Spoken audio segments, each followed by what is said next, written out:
Okay, product creator or designer, why do you do it? Why does your product exist? To your customer, it solves an unmet need or their problem. But this is very hard to do in a world of rapid change. It's time to level up your product approach or risk losing your place in the market. Design thinking is a time-tested way to create solutions that uniquely connect with your customer, which gives you a competitive edge and expands your leadership skills. What is design thinking? Let's dig in.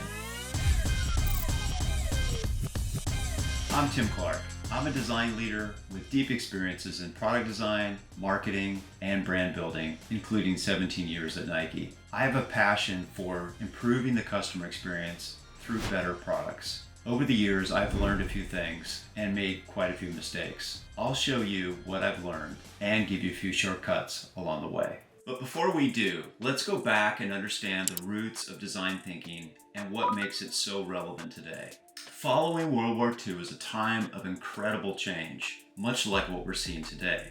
Advances in manufacturing, technology, sciences, especially behavioral science. At this point, design jumps into view and becomes an important tool as we create products, services, design buildings, cars.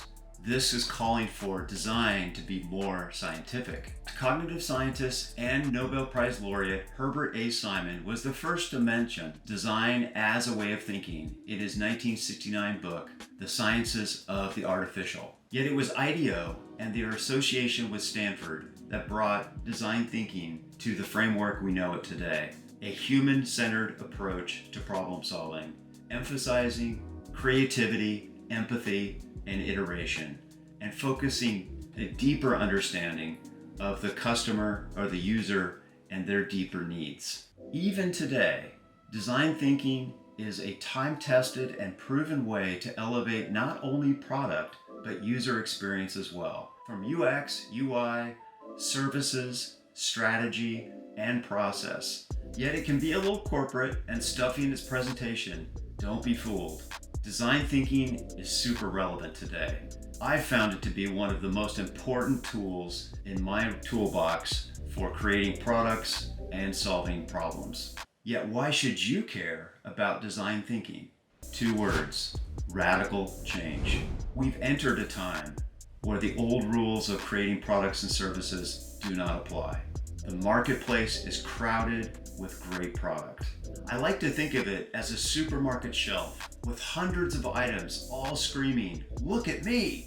Yet the same is today in category after category of other products, from cars, consumer electronics, and even sneakers. All great products, all screaming loudly to be noticed. Yet how do you do that? By knowing your customer better than the competition. And the good news is we have a time-tested way to do this, design thinking, which puts humans first and is a repeatable process and can predict success if we do the legwork up front. I like to simplify the process into 3 simple phases: see, solve, and story. In future videos, I'll go deeper into each one. Simply put, you see and experience what the user most needs. By eliminating bias, you find out what their problem is. And then you solve, brainstorming as many ideas as possible from as many different points of view as possible.